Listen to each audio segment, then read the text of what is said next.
Assalamualaikum warahmatullahi wabarakatuh. Selamat sore para penonton setia Sisfo dan podcast Manu Patah Datar. Senang sekali pada sore hari ini saya Ridho Sandra Putra bisa menemani ruang dengar dan ruang tampil Anda sekalian. Tentunya sore hari ini selama 1 jam ke depan, Ridho akan menemani kalian semua dalam tayangan edukatif, inovatif, dan kreatif tentunya.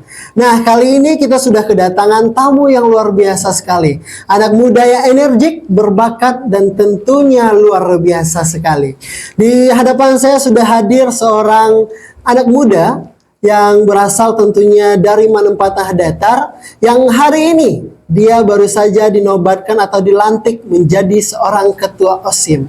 Kita sapa dulu. Selamat sore Rizky. Selamat sore Pak. Oke, bagaimana kabarnya sore hari ini Ki? Alhamdulillah sehat Pak.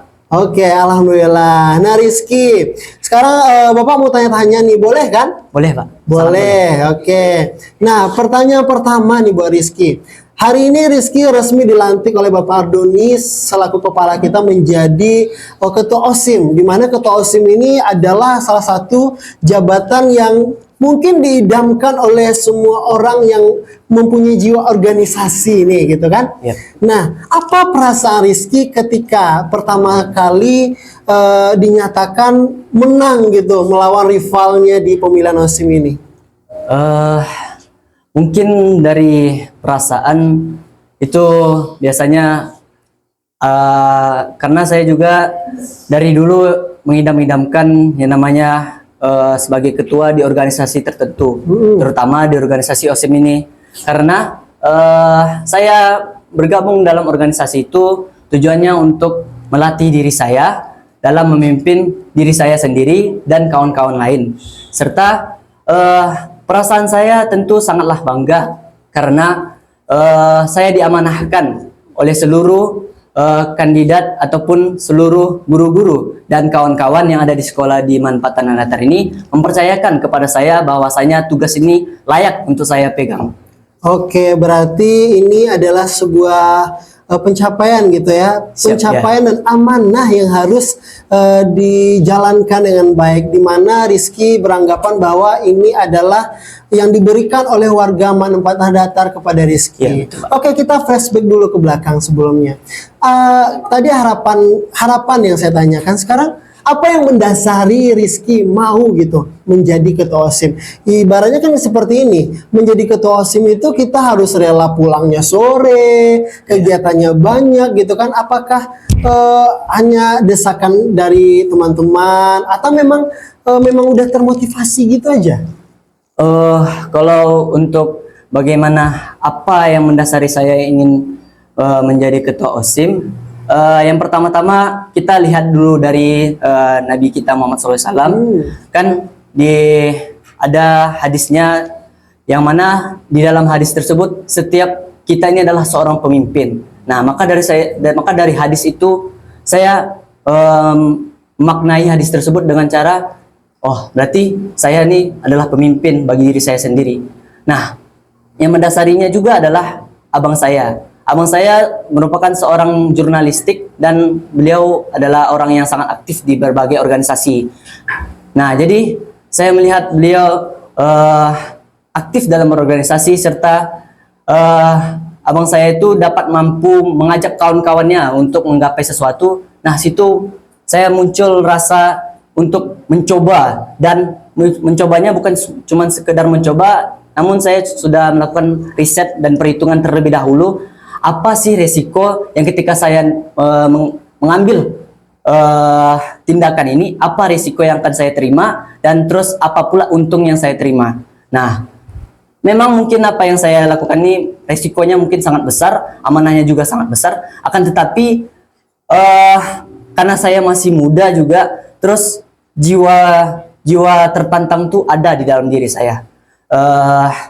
Mungkin itu adalah yang paling mendasari bagi saya kenapa saya juga bisa ingin mengikuti ketua OSIM pada tahun ini. Oke, wow, ini menarik sekali ya teman-teman sekalian. Ada 2 poin yang bisa kita ambil di sini. Apa yang memotivasi Rizky ini menjadi ketua OSIM? Yang pertama karena hadis Rasulullah tadi ya, Ya, yang ya. setiap kita adalah pemimpin. Ya, betul. Yang kedua karena dia terinspirasi dari abangnya yang seorang jurnalis. Wow, ini luar biasa sekali Rizky. Dan semoga Rizky bisa membawa OSIM ini menjadi lebih baik lagi di Manfaat Datar Amin, ini. amin, ya Allah. Tadi kita juga sudah membuka link pertanyaan di Instagram ya. Ada beberapa pertanyaan dari netizen gitu ya, Yeah. yang bertanya gitu kan. Nah, saya bacakan dulu ya. Siap. Pertanyaan yang pertama yaitu, ini luar biasa sekali. Apa gebrakan pertama yang akan kamu lakukan setelah terpilih menjadi ketua OSIM?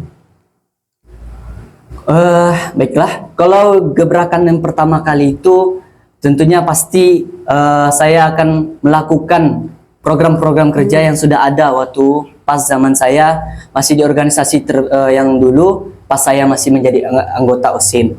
Nah, saya akan melanjutkan program tersebut. Nah, kalau bisa saya akan mengembangkannya. Soalnya kita juga harus melihat bagaimana siswa dan siswi yang ada di Manfaat Tanah Datar ini, bagaimana latar belakangnya, serta pengaruh-pengaruh dari lingkungan, teman meskipun ataupun dari luar sana. Nah, jadi otomatis yang pertama kali saya lakukan adalah mengembangkan program kerja yang sudah ada, serta meningkatkan kualitas sumber daya manusia yang ada di Manfaat Tanah Datar ini.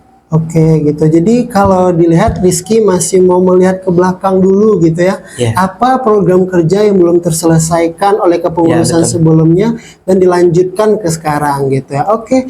Baik, sudah terjawab ya pertanyaan dari Romi Saputra 08 tadi. Pertanyaan kedua nih. Kira-kira bagaimana atau apa tujuan dari OSIM ke depannya? Ini pertanyaan dari Rini Septiani 05. Kita balik dari apa sih maksud dari organisasi tersebut sebenarnya. Nah, kan kita sebelumnya kita harus tahu nih apa arti organisasi sesungguhnya gitu kan. Organisasi kan sebuah perkumpulan yang mana perkumpulan itu dibentuk untuk menggapai sesuatu secara bersama-sama. Nah, tujuan dari organisasi OSIM ini tak lain dan tak bukan adalah mengajak adik-adik yang di MTS sana, yang di luar sana, SMP tertarik agar masuk ke Manfaat Tanah Datar agar melanjutkan pendidikannya setelah dari SLTP.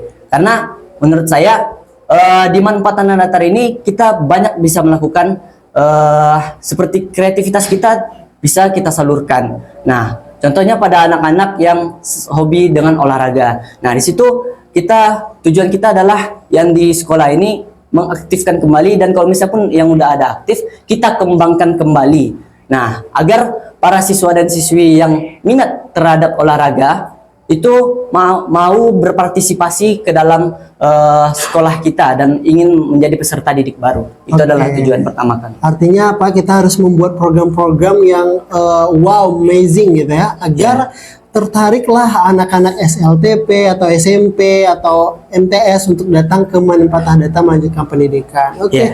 Itulah pertanyaan terbaik dari 2 penanya kita di Instagram tadi. Jadi teman-teman sekalian, pertanyaan-pertanyaan kalian yang lain nanti akan kita bacakan juga bersama dengan Rizky. Tapi sebelum kita akhiri Rizky, saya mau bertanya dulu, apa harapan kamu ke depannya untuk OSIM ini di bawah kepemimpinan kamu ini ya gitu? Harapan saya adalah tak lain dan tak bukan seperti pada harapan orang-orang pada umumnya, ialah saya ingin organisasi yang dimana saya ini adalah menjadi sebagai contoh bagi kawan-kawan saya. Saya berharapnya ke depannya untuk organisasi OSIM ini adalah dapat meningkatkan kerjasamanya pertama, dan yang kedua adalah loyalitasnya terhadap organisasi. Nah, terus yang ketiga mungkin adalah kita sebagai pengurus OSIM bisa menjadi contoh bagi teman-teman yang lain, agar teman-teman yang lain jika masih ada yang melakukan pelanggaran, mereka bisa tersadarkan dengan perilaku yang kita buat, yang mana kita disiplin terhadap peraturan yang dibuat oleh sekolah. Oke, artinya sebelum kita mendisiplinkan orang lain, kita sebagai OSIM harus terlebih dahulu disiplin. Oke, bagus sekali. Nah, teman-teman sekalian, itulah bincang-bincang sore kita pada kali ini bersama Ketua OSIM terpilih. Tapi sebelum saya tutup ini podcast ini ya, saya mau closing statement dulu dari Rizky. Apa yang ingin disampaikan buat Rizkynya mungkin, atau buat teman-teman kepengurusannya mungkin, atau buat masyarakat Manupatah Datar? Baiklah. Saya berterima kasih kepada teman-teman yang telah mempercayakan saya sebagai ketua OSIM yang terbaru, serta saya juga mengucapkan terima kasih kepada guru-guru, pegawai-pegawai yang ada di Manfaat Tanah Datar ini karena telah memilih saya sebagai ketua OSIM. Dan dari pilihan tersebut otomatis para pemilih saya ada harapan tertentu, yang mana organisasi yang sebelumnya yang udah baik akan menjadi lebih baik laginya nanti di kepengurusan sayanya nantinya. Terus saya juga mengapresiasi kepada sekolah kita ini, karena sekolah kita ini dapat memfasilitasi apa kreativitas kita, apapun yang kita inginkan, insya Allah di dalam sekolah kita ini dapat terwujudkan. Karena dari semenjak saya dulu itu saya bisa dibilang saya juga kurang bersosialisasi kepada teman-teman yang lainnya, karena saya juga masih dibilang kaku-kaku dan masih dibilang pemalu tibanya. Nah, mungkin hanya itu yang bisa saya sampaikan. Oke, terima kasih closing statement yang sangat bagus sekali. Artinya apa? Kita harus tetap berusaha ya. Ya. Selagi kita mau berusaha, akan selalu ada jalan untuk kita meraih kesuksesan. Sekian podcast sore pada kali ini bersama saya Ridho Sandaputra. Terima kasih kepada Rizky. Semoga OSIM-nya bisa berjaya dan menghasilkan inovasi-inovasi yang baru. Terima kasih. Assalamualaikum warahmatullahi wabarakatuh.